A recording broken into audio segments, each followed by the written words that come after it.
¿Qué onda plebes y plebitas? Hoy quiero hacer algo muy perturbador, algo aterrorizante, así que hoy vamos a ver, un top de las 7 leyendas mexicanas más terroríficas en mi opinión. Así que ponte cómodo, jala la botana y la bebida, que sea más de tu agrado y vamos a comenzar. Número 7.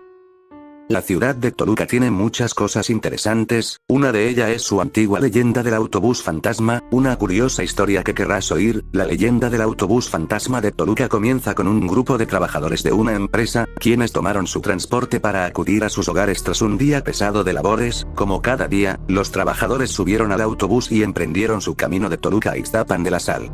Agotados y arrullados con el camino, los pasajeros cayeron dormidos en los asientos. En el camino, se desató una fuerte tormenta con fuertes estallidos causados por los truenos, lo que ocasionó el retumbe de las ventanas de la unidad de transporte y despertando a los pasajeros. Asustados por la velocidad que el autobús llevaba, pedían al conductor reducirla para evitar caer en uno de los profundos barrancos que hay en el camino, a lo que el conductor se negó y amablemente pidió que permanecieran sentados. El amable conductor se mostraba no estar preocupado por el estado de la carretera y el peligro de la lluvia, tanto así que les mencionó que no había problema para llegar a sus casas. No hay nada que temer. Llegaran a sus hogares. Los pasajeros se tranquilizaron un momento sin dejar a un lado el miedo de un accidente, pero lamentablemente su mayor miedo se hizo realidad. El autobús de Toluca empezó a tambalearse y sus ruedas resbalaban en el pavimento del camino, mientras la lluvia y las ventanas empañadas impedían ver la vereda o el entorno que los rodeaba. Los pasajeros perdieron el control y gritaban, mientras que el conductor trataba de estabilizar el autobús. Sin lograrlo, se salieron del camino y los gritos se apagaron en el fondo de un barranco. Algunos lograron mantenerse a salvo de la caída y gritaban desesperadamente por ayuda, pero nadie los oía, así que tiempo después también dejaron el mundo a causa del accidente. Las familias de los pasajeros y los empleados de la línea de autobuses esperaban su arribo al final de su ruta, pero nunca llegó. Todos se preguntaban qué habría pasado con el autobús y sus pasajeros, pero la duda se volvió una leyenda, pues nunca encontraron señales de la unidad número 50, el nombrado autobús fantasma de Toluca. Las personas cuentan que si tomas esta ruta y te encuentras con el amable conductor y pasajeros sin gesto emocional ni voz que se pueda escuchar, tal vez hayas abordado la unidad 50. Si esa es la situación, mencionan que podrás pedir tu bajada del autobús fantasma de Toluca, mientras obedezcas al conductor, aunque si decides quedarte, terminarás en el barranco y te unirás a ellos. Número 6. La historia que dio origen a la leyenda de la planchada. Según la leyenda, la planchada es el fantasma de una mujer llamada Eulalia, que vivió en la Ciudad de México a principios del siglo XX y trabajaba como enfermera en el Hospital Juárez, que en ese entonces se llamaba Hospital de San Pablo. La mujer era muy apasionada a su trabajo hasta que se enamoró de Joaquín, un joven médico que parecía ser un buen hombre. Sin embargo, al final no fue así. Supuestamente Eulalia y Joaquín comenzaron una relación y al poco tiempo él le pidió matrimonio, pero a los pocos días de eso, la enfermera se enteró de que el médico se había ido del hospital y había contraído matrimonio con otra mujer. Eulalia entraría en depresión tras saber de la noticia y según la leyenda, a partir de ese momento dejó de atender a los pacientes y dejó el mundo rápidamente luego de ser internada en el hospital en el que trabajaba. Y algunas personas que creen en el fantasma de Eulalia afirman que se siente culpable por los enfermos que dejó ir cuando sufría de mal de amor, y por eso ahora cuida a los enfermos del Hospital Juárez cada noche. Número 5. La leyenda del charro negro se cuenta en muchos poblados y lugares rurales de la República Mexicana. Esta leyenda nos da valiosas lecciones acerca de la ambición, la codicia y sobre todo no caer en la desesperación. Se cuenta que en los caminos y veredas, se escucha el fuerte galopar de un majestuoso caballo negro azabache con penetrantes ojos tan rojos como carbones encendidos. Lo más aterrador y fascinante es su jinete, un hombre alto e imponente que está vestido con el tradicional traje de charro, adornado de la más exquisita botonadura de plata fina, y sus espuelas de oro puro. Algunas versiones apuntan a que es el espíritu de un hombre que vendió su alma a cambio de riqueza y debe vagar para pagar sus culpas, pero la versión más famosa de la leyenda es la que dice que el charro negro es el mismísimo diablo. El charro negro suele aparecerse a los campesinos con graves problemas económicos, ofreciéndoles monedas de oro y la mágica solución a todos sus conflictos, confundiendo más a los pobres hombres, y que algunos debido a su honradez y su fe en Dios, rechazan la tentadora oferta haciendo que el espectro huya enojado, no sin antes lanzar una horripilante carcajada. También se cuenta que el charro negro se aparece a los borrachos y mujeriegos y que les invita muy amablemente a seguir la parranda. Los caballeros que aceptan no se recuperan jamás del terrible susto. También hay quienes desesperados por su situación o que la codicia les nubla el sentido, invocan al diablo y este se les presenta como el imponente charro negro que les propone grandes riquezas a cambio de su alma. La leyenda del charro negro es una de las más contada por las abuelas y que nos advierte que no hay que estar a deshoras en los caminos ni codiciar aún más de lo que se tiene, pues en una de esas podremos escuchar un intenso calor. Número 4. El Nahual, una noche dominada por la quietud, marchaba un grupo de cazadores en busca de alguna presa en los bosques del actual municipio de Chiautempan. Los árboles parecían inertes, apenas se oía ruido alguno, salvo el temible movimiento de algo que se esconde entre los arbustos. Exhaustos de no encontrar ningún animal, los cazadores avanzaban lentamente. De repente, algo despertó su letargo. Allá, a lo lejos avistaron la figura de un enorme perro negro que los miraba fijamente. El perro nada hacía, permaneciendo estático, como si de estampa se tratase. Uno de los hombres pensó que podría serles útil. Así que decidieron acercarse y capturar al can.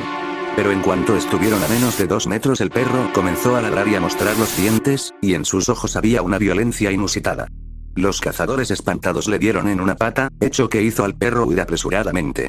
Los hombres lo siguieron hasta llegar a una extraña cabaña en medio del bosque, iluminada tenuemente. Llamaron a la puerta para alertar a la gente del interior de la existencia de un perro salvaje en las cercanías, y al abrirse vieron únicamente a un campesino. Este los invitó a entrar a la cabaña. Allí, los cazadores se sorprendieron al ver muchas riquezas. Mientras los hombres le preguntaban al campesino si había visto al perro, el aldeano se curaba una herida en la pierna. Poco después abandonaron la cabaña y salieron del bosque. Al llegar a la aldea más cercana, decidieron descansar en una taberna contándole al tabernero lo acontecido aquella noche. El tabernero les explicó que en realidad ese can no era otra cosa que el campesino, que había vendido su alma al diablo. El demonio le había concedido el poder de la metamorfosis para robar numerosas riquezas. El tabernero también los alertó de que su ambición podría resultar muy peligrosa, por lo que les aconsejó ir provistos de crucifijos y un cinturón de piel de víbora, prenda usada para que el Nahual se transformase de nuevo en hombre. Número 3. La leyenda de la niña del Panteón en Guadalajara. Esta leyenda sucedió allá por los años 30, en Jalisco. Se cuenta que una familia adinerada acudió a un panteón de Guadalajara. Habían perdido a un ser querido y era hora de darle el último adiós. Les acompañaba su niña, Irene se llamaba, eso es lo que dice la gente. El sepelio transcurrió con aparente normalidad y todos regresaron a casa. Sin embargo, los padres de esa niña notaron su ausencia. El matrimonio se dio cuenta que su hija no había regresado con ellos y de inmediato se trasladó al cementerio para buscarla. Aquella familia nunca pudo encontrarla. Parecía como si se la hubiese tragado la tierra. Años más tarde se sabría la verdad. Un día, que otro pariente se fue, pudieron darse cuenta de la horrible realidad, su hija estaba enterrada en una tumba. Un amargo dolor les dio en el corazón, pero ya era tarde para arrepentirse. En esa misma fosa, donde antes habían enterrado a un familiar, allí estaban los restos de su niña. Se dice que lo supieron, porque debía abrirse de nuevo la tumba para enterrar al otro ser querido. Se cree que la niña cayó en el sepulcro sin que nadie se diera cuenta, unos dicen que quizás se golpeó en la cabeza y dejó este mundo. Las leyendas son así y tienen varias versiones, algunas se acercan a la realidad, otras solo son suposiciones. Lo cierto es que, en Guadalajara y sus alrededores, se habla mucho de la leyenda de la niña del Panteón, una historia en verdad escalofriante. Aseguran que una pequeña se aparece y quiere jugar contigo. Tú sabes si le regalas unos dulces y te pones a charlar con... Número 2. La leyenda de la casa embrujada de la tía Toña en el bosque de Chapultepec. La leyenda narra que en esa desértica casa vivía una anciana conocida como la tía Toña, la cual poseía una gran fortuna heredada de su esposo, un adinerado comerciante. Tras enviudar, la tía Toña se sintió sola y decidió ayudar a niños abandonados en la calle, con vestido, alimento y techo. Sin embargo, con el tiempo los niños no supieron reconocer la ayuda que se les había dado y empezaron a mostrar rebeldía.